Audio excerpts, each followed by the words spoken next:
that if you want to say the violation of human rights, problems of the people, why they should say minority? They should say majority.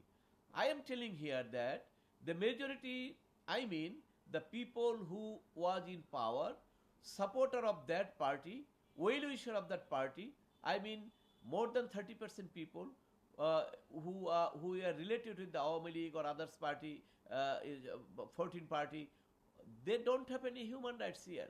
So this is a majority group. Why India is saying is a minority? Because the majority people is here facing political persecution, facing torture, facing mob violence. So I think if India took a greater respect, they should say the most of the people, because especially the supporter of the last government, they are facing the problem. They cannot move freewhere. Today I need persecution in the minorities.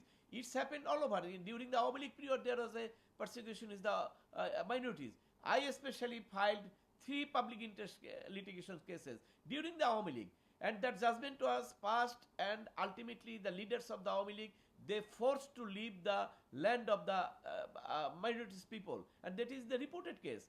It was happening during the Bangladesh time, and this time also started too, because this time started it against the minorities. And I think it is not important.